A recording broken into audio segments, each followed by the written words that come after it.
We both were 13. Now I am 37, and he is forever 13. His name was Joel Abrams, and I have knew him, since I was 3 years old. 3, which means I don't have a memory of a world without him in it. I have tried sometimes to locate that place, the before Joel version of my life, and I can't find it. It doesn't exist in me anywhere. He was just always there, the way your own hands are always there, so constant you forget to notice them until one day you look down and we lived on Sycamore Lane. 14 houses, a cul-de-sac at one end, a big oak at the other that his dad and my dad built a treehouse in when we were 5. They built it on a Saturday in May. Both dads up in the tree being serious about it, the way dads are when they're doing something they secretly love. And Joel and I stood below and handed up tools we didn't know the names of and felt important. That treehouse. God, that treehouse. Let me tell you about Joel Abrams first before I tell you anything else. He was loud. Not obnoxious loud, not look at me loud. Just the kind of person who occupies a room fully, who laughs before the joke has finished landing, who has opinions about things 10-year-olds have no business having opinions about. He told me once, very seriously, over peanut butter sandwiches, that the best cereal was Honey Smacks, and anyone who said otherwise was lying to themselves. He said it like he was delivering a verdict. He collected things. This is important. Joel was a collector. Not of anything valuable, nothing that made sense from the outside. He collected bottle caps, specifically ones with dents in them, not the smooth ones. Rocks that looked like other things. He had one that looked exactly like a shoe, and he was prouder of that rock than anything. A baseball card of a player nobody had heard of because everyone collects the famous ones. Ruthie, anyone can do that. Ruthie, he called me Ruthie. My name is Ruth, and everyone calls me Ruth, and Joel Abrams, from approximately age 4, called me Ruthie, and somehow made it sound like a complete sentence. We cycled to school every morning. Lincoln Middle School was 1.5 miles from Sycamore Lane, and we had done that ride so many times it lived in our bodies, left on Maple, straight past the gas station, the slight hill before the crossing where you could lift both hands off the handlebars if you were feeling brave, the final stretch along the chain link fence where Joel always tried to race me the last 100 yards. He won about half the time, I won the other half. And he was a terrible loser, which was funny because he was a genuinely good person in every other way, generously good. But losing to me on that bike specifically activated something in him that he couldn't manage. And I love that about him. Love that I was the one thing that made him unravel a little. The mornings were ours in a way nothing else was. Before school got its hands on us, before the day had any weight to it yet. Just the two of us and the bikes and whatever we were arguing about that week. We argued about everything. Books, movies, whether the weird kid in 6th grade was actually weird or just quiet, whether the lunch lady liked us or was just being professional, whether the cloud we were looking at looked more like a dragon or a boot. His answer was always dragon. Mine was always something more specific. That's us in a sentence maybe. Him reaching for the mythic, me insisting on the particular. The treehouse was where we kept things. Not just his collection, mine too. We had a system, a whole system. Shelves made from planks and crates. And Joel had his side, and I had mine, but they bled into each other the way everything between us bled into each other. I kept a friendship bracelet I'd made at camp that I was embarrassed to wear. 3 letters from my grandmother I'd read so many times they'd gone soft at the folds. A photograph of us from 2nd grade, both missing front teeth, both grinning about it. We kept food up there too, always crackers, always something, because at 12 and 13 you are perpetually hungry, and the treehouse was 12 feet off the ground and felt like a country separate from everywhere else. We'd lie on the floor on our stomachs doing homework or Just talking, and the oak would move around us, and the whole structure would sway slightly, and it felt safe is not even the word. It felt like the safest concept of safe, like safety itself had been given a wooden floor and a rope ladder. I did not know I was storing memories up there. I thought I was just living. He was going to ask me to the Halloween dance. I found out later, after, from his best friend Marcus, who told me because he thought I should know and was 13 and didn't understand yet that some things are too specific to say out loud to a grieving person.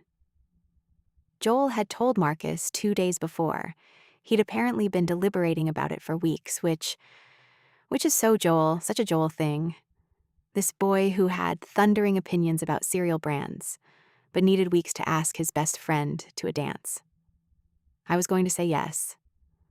I want that on record somewhere. I was going to say yes. I had figured it out about a week before Marcus told me.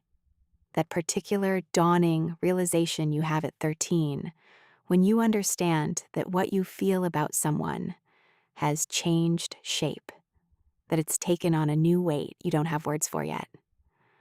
I was going to say yes, and we were going to be terrible at dancing and probably argue about the music, and it would have been so good. It would have been so good. It was a Thursday in October, coming home from school, the usual road, chain link fence stretch, that last 100 yards. We were arguing about something. I cannot remember what. I have tried. I cannot retrieve it. And that gap is its own grief. That I can't even remember the last ordinary thing we talked about. We were in the middle of it, whatever it was, and Joel stood up on his pedals, the way he did when he was making a point or showing off or both, which with Joel was always both. And he said something is something. Erwin took off. He took off and I took off after him because that was the game. That was always the game. And he was laughing, and I was laughing. And there was a car at the intersection that did not stop, and the world split into before and after. And every single moment I have ever told you about, the bottle caps and the dragon clouds and the peanut butter sandwiches and the treehouse swaying in the oak, every single one of them fell into the before side of that split, and I fell into the after. I never went back to the treehouse. Not once, 24 years. And not once. My family moved off Sycamore Lane the following summer. I think my parents understood, without discussing it with me, that the lane had become a different thing, that I couldn't do the geometry of it anymore, couldn't cycle past that intersection every day. We moved and I left, and I have not been back. But I've thought about it. The treehouse. What's in it now, or what's left? His collection, the dented bottle caps, the shoe-shaped rock, that baseball card of nobody famous, because everyone collects the famous ones. Ruthie. It's garbage now. Objectively, weathered wood and rusted caps and a rock that looks like a shoe. Worthless to any adult eye, the kind of thing you'd clear out in an afternoon without sentiment. And yet I think about it, and something in me wants it preserved. Wants it exactly as it was. Wants the shoe rock still sitting on the plank shelf where he put it. Because he thought it was precious. Because he picked it up from whatever ground he found it on, and carried it home, and put it somewhere safe because he looked at a rock and saw a shoe and thought, that's worth keeping. That's worth keeping. Go down over something so large and so indifferent and so breathtaking that it makes all human-sized grief feel both smaller and more real at the same time. I came here. I don't know exactly why I came here. I'm not the kind of person who has clean reasons for things. I cycle. I have cycled seriously for 15 years, long distances, difficult terrain, like I'm still in the habit of getting somewhere on 2 wheels and haven't figured out how to stop. My therapist, years ago, made a gentle observation about that which I chose not to examine too closely. The sun is doing something extraordinary to the mountain. That specific Himalayan late light, going orange, then pink, then this impossible bruised purple at the edges. And the air up here is thin and cold and smells like nothing. Clean nothing. Like the world before it accumulated anything. I think about the treehouse. I should have gone back. That's the thing sitting in my chest right now. Up here on this mountain, age 37, cold-cheeked and stupid with altitude. I should have gone back. Even once. Even just to sit in it. Even just to hold the shoe rock one more time.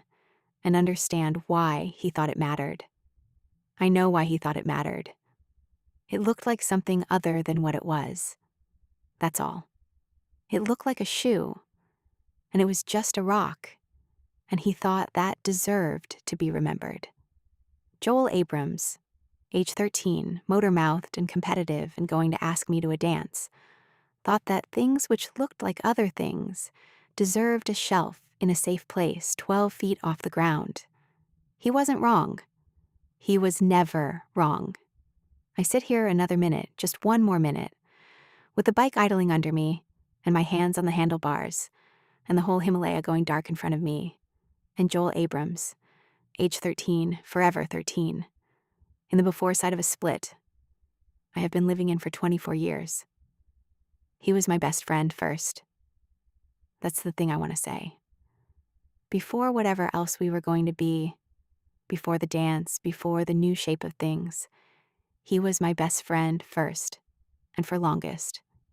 And that is the part that I think gets lost in how people tell stories like this. They reach for the romance of it, the almost love, and I understand why, but I rev the engine. The mountain doesn't care. The mountain has seen everything and forgotten none of it, and I find that tonight, somehow comforting, that somewhere something holds all of it. The bottle caps, and the shoe rock, and the last 100 yards, and the laugh I heard right at the end before the world changed, that something somewhere keeps all of it on a shelf. I start climbing. For you, Joel. For you,